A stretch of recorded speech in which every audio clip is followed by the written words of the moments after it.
finished. Solihull Moors 5, Altrincham 1. It's been a bad afternoon down in the Midlands, and Phil Parkinson, the Altrincham manager, joins us. Phil, I think we were hoping that afternoons like this were behind us, but it wasn't a good afternoon this afternoon. No, I truly thought they were.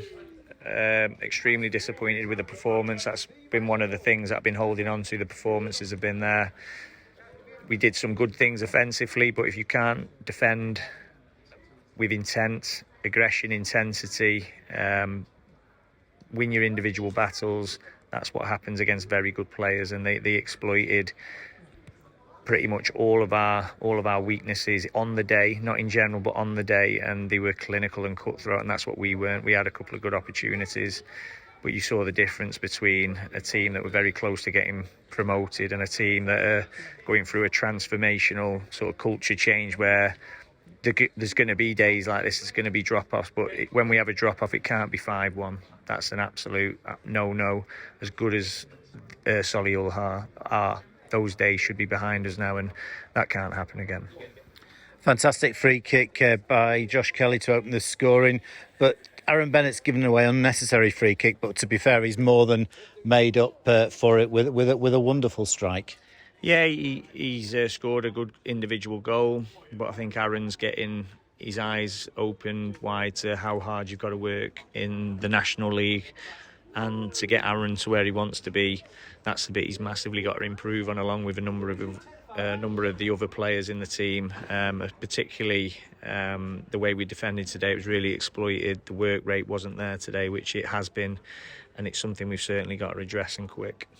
Yeah, because defensively, that's probably been the most positive part of our play this season, and everything that's been bad about our defensive play this season seems to happen in 90 minutes there. It did. You've got to defend from the front. We didn't defend well enough from the front. I think there was only a couple of players that come out with any credit there for myself, and that's from the back. Eddie Jones coming in, I thought he was really solid. Josh Lundstrom, I thought was man of the match. I thought he was outstanding. Chris Clark had a bit of a go. I was quite pleased with Chris's contribution overall, but that's where I'm stopping, and that's why we've been beat 5, because there was too many below the standards and levels we expect them to be. It's all right doing it on the ball, you've got to do it off the ball as well, and they've had that ringing in their ears. There'll be an inquest into that on Monday as well, and we'll be showing them everything. We'll be going through it with a fine-tooth comb, because it just can't be accepted. It can't happen. Fans are absolutely right to vent the frustrations at us as well. I'd be wondering what we're doing all week when we've just been beat like that. But the reality of it is, as I said to you, we're going through a big change. It's probably it is the biggest change in the club's history. We're going to have some really good days ahead of us if we can stay on the right track and not serve up performances like that. But the realisation of it is we're playing Solihull, who were probably very close to getting promoted. Well, they were very close to getting promoted last season. They're an outstanding outfit. The front line's as good as anything in this division. And when you're playing against a front line like that, if you don't defend correctly, you get absolutely punished. And that's what's happened today. There's only Scunthorpe United below us in the league at the moment. That in itself is not too much of an issue at this stage of the season, but the 2 home games coming up now, very, very important matches. Yeah, every game in my eyes is important. They all are. I'm not going to plough loads of pressure on the players to say it's a must-win game, but we all know it's a game that we desperately want to win. So we've made a rod for our own back, haven't we, with a back-to-back loss like this. But again, our back-to-back losses are against Chesterfield and Solihull, so I'm not going to get too upset about it. The bit I'm not very happy with at all is the manner in terms of what we've conceded the goals. The scoreline is absolutely unacceptable now, but this happens in the Premier League, never mind to us. So we're going through a big change. I've got to keep a bit of a perspective on that. Not that anybody will have any of that tonight, and rightly so.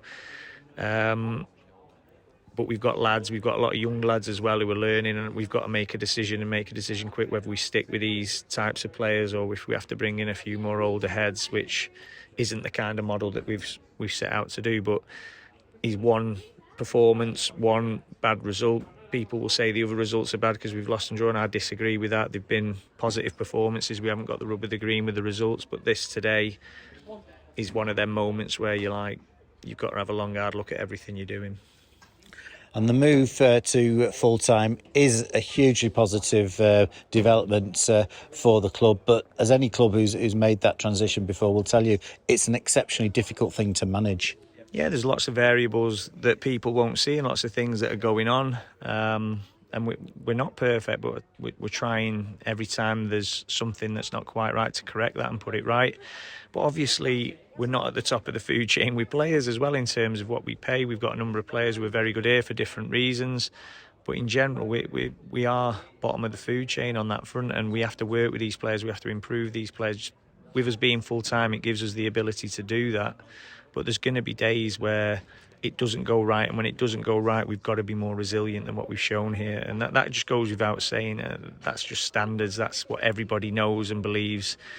And listen, I'm hurting just as much as everyone when you get a result like that, but previously the performances have been there. We can get back to them performances, get our best team on the pitch as well, people returning to fitness, people like Ross Barrows coming in. It was a tough one for him today, but he's barely played, and he's played a 90 there, which will have done him the world of good from a fitness point of view, from a confidence point of view. I'm not sure, we'll have to look at that, but we've got to get our strongest team on that pitch, up and running, functioning, to give ourselves the best chance in these big games like this. But as I said, in this division, you're looking round and you're wondering what isn't a big game, because they're all massive.